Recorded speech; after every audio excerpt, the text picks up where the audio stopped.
Swastiastu, Ajeng Muni, Semata, yang Made, yang jadi share cerita Bayarawa, Om Swastiastu, Susmanggi, yang jadi share dari buku pengarang Ida Pandita Duku lagi Dasa Dharma Kirti.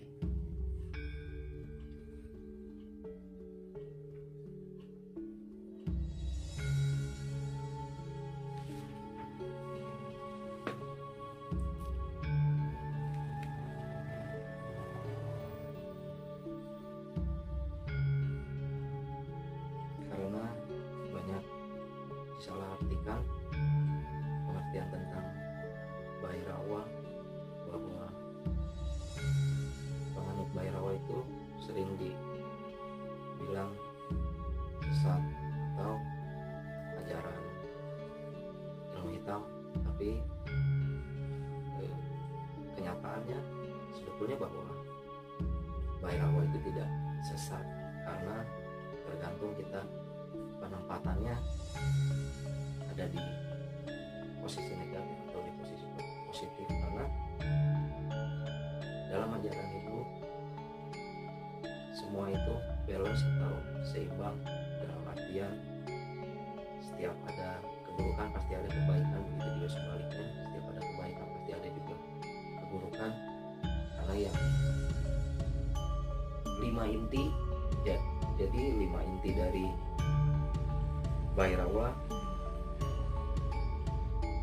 Panca Makara Puja, atau yang sering dibilang mudahnya Malimas, yang terdiri dari Madya, Mamsa, Matsya, Mudra, dan Maituna, yang dari arti-arti itunya sendiri sering dipelesetkan oleh kebanyakan orang, bahwa Madya sering dibilang minuman keras yang memabukkan, dari Mamsanya itu sendiri Upasara memakan daging sepuasnya, dari Matsyanya itu upacara memakan ikan sepuasnya, Mudra melakukan tarian hingga mencapai ekstase, dan yang terakhir Maituna sering disalahartikan sebagai pesta seks, tapi yang kenyataannya itu salah besar semuanya. Karena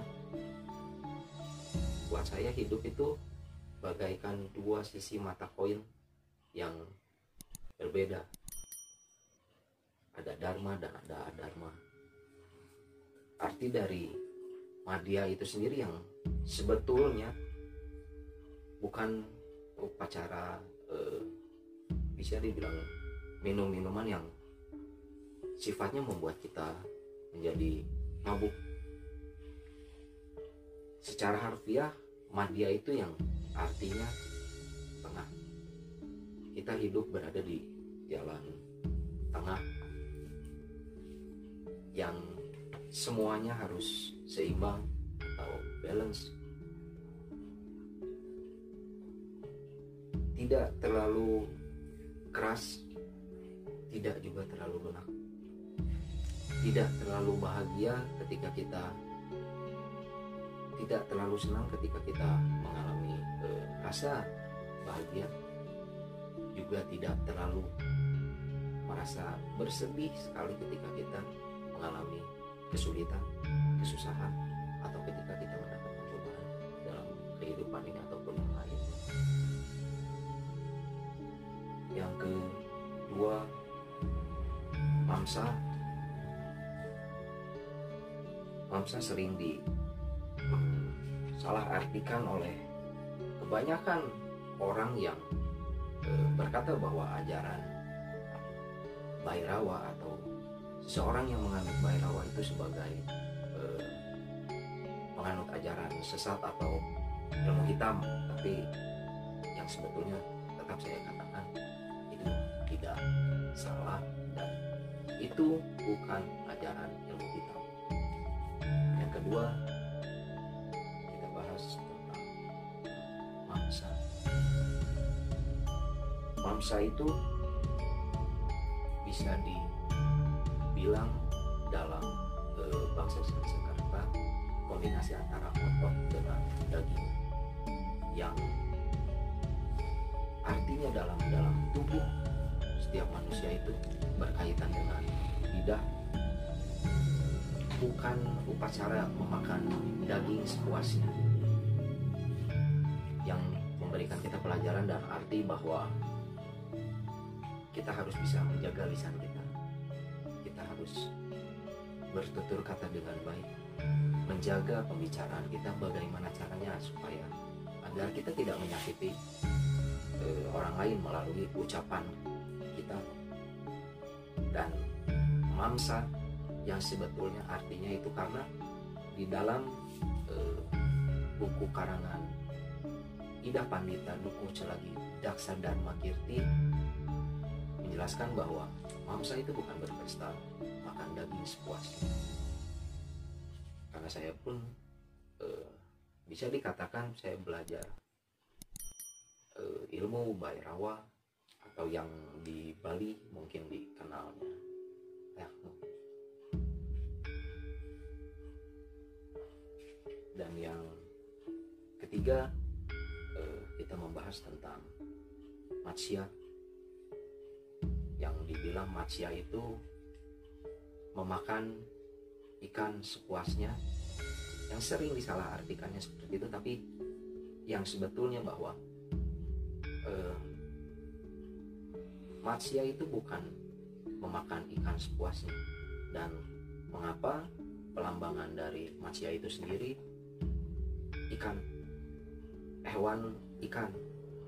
Begitu banyak hewan di alam semesta ini, di muka bumi ini banyak hewan, tapi mengapa harus ikan yang menjadi pelambangan matsya itu sendiri? Boleh diperhatikan bahwa ikan tidak pernah berenang atau bergerak mundur, dia selalu bergerak berenang maju, dalam artian bahwa memiliki keteguhan, sifat yang memiliki pendirian. Bukan berarti keteguhan yang tanpa perhitungan, bukan berarti dalam arti katanya kita teguh yang tanpa memikirkan baik buruknya, tapi dengan segala keteguhan yang sudah kita pikirkan dan sudah kita perhitungkan kebaikan dan keburukannya. Yang berarti teguh itu tidak berubah-ubah, dan kita memiliki pemikiran yang teguh dengan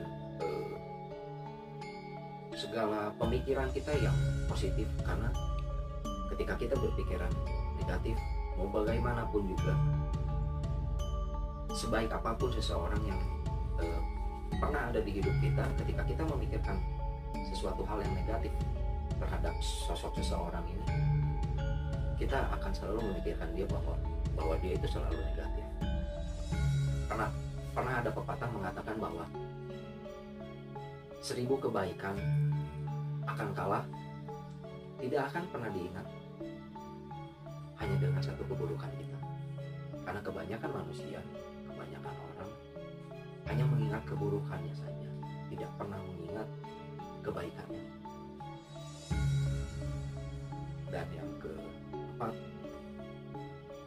yaitu mudra. Tapi saya pun sampai saat ini untuk di tahap mudra masih agak sulit untuk mempraktekkannya, karena saya pun masih belajar tentang apa itu mudra. Sering disalahartikan seperti menari-nari, berpesta pora, mungkin pengertian halayak ramai, bahwa sebetulnya yang kita katakan bahwa mudra itu bukan menari-nari, tapi mudra adalah gerakan atau posisi tubuh yang bertujuan untuk mengalirkan energi sehingga dapat mempengaruhi sistem kerja otak dan jantung. Mudra gerakan mudra itu seperti kita saling mengaitkan jari.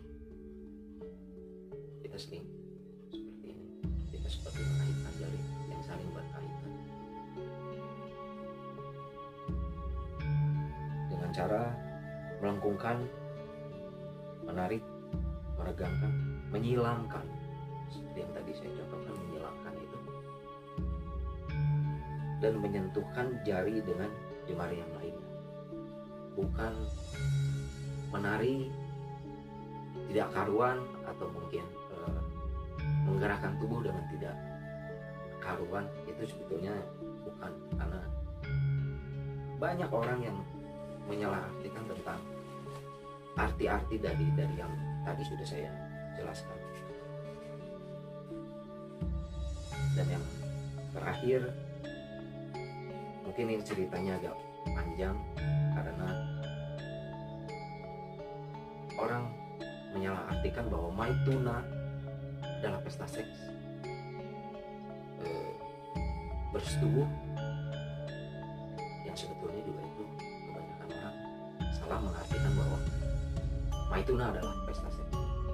Saya sangat tidak setuju ketika orang yang, mohon maaf, bukan saya merasa saya lebih tahu, saya lebih pintar, tidak, karena dalam pepatah Sunda, di ajaran Pikuku Sunda, dan saya membaca buku karangan Abah Uci, Ujar Bijak Bajik Sang Batara Guru, itu karangan Abah Uci, atau lebih nama aslinya mungkin orang agak-agak, karena Abah Uci lebih terkenal dengan nama Abah Uci yang dibilang Ki Hendrawan, bahwa dia bilang buyut temenang dirobah, lojor temenang dipotong, pondok temenang disambung, nu lain kudu dilain, nu ulah kudu diulah, anu nyak kudu dinyak. Dalam artian sejarah tidak boleh dirubah, sejarah tidak boleh dirubah, dan panjang tidak boleh dipotong. Yang memiliki arti, biarlah berjalan sebagaimana mestinya. Pondok temenang disambung. Yang pendek biarlah seperti itu, tidak perlu kita sambung-sambungkan. Yang memiliki arti, apabila ceritanya memang seperti itu dan hanya berhenti sampai di situ saja, tidak perlu kita tambah-tambahkan menurut versi kita sendiri. Salah kaprah apabila orang berpikiran, oh ceritanya seperti ini, ceritanya seperti ini, karena banyak versi yang beredar di luaran bahwa bilang, mengatakan ajarannya sesat lah, ilmu hitam lah, untuk santet atau apapun itu. Saya kurang setuju, karena Maituna memiliki arti yang sesungguhnya, bahwa itu adalah pemersatuan. Bukan pemersatuan dalam arti jasmani, tapi pemersatuan dalam pola pikir. Pemersatuan hati nurani kita dalam bentuk kesadaran, menyatukan hati nurani kita dalam bentuk kesadaran, tenggelam dalam keheningan, dan akhirnya mencapai kebebasan pikiran. Karena kita tidak berhak untuk membatasi pemikiran orang. Kita tidak punya hak untuk membatasi atau untuk melarang seseorang. Saya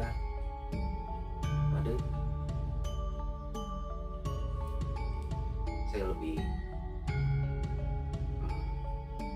ingin merubah pola pikir setiap orang atau khalayak ramai yang memiliki pikiran negatif terhadap penganut Bhairawa, ajaran Bhairawa, saya tidak mau mengatakan bahwa Bhairawa itu jelek. Apabila ada yang berpikiran seperti itu, kita bisa berdiskusi, kita bisa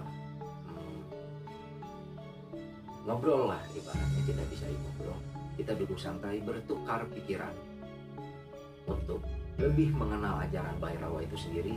Apabila ada yang masih mengatakan bahwa Bhairawa itu sesat, Bhairawa itu yang benar, mari kita bertemu dan mari kita berdua secara rasional menurut data dan fakta terhadap orang sebagai penekun Bhairawa. Tiang Made Raja Mumi Semeton Suksmenggi Om Santi Santi Santi.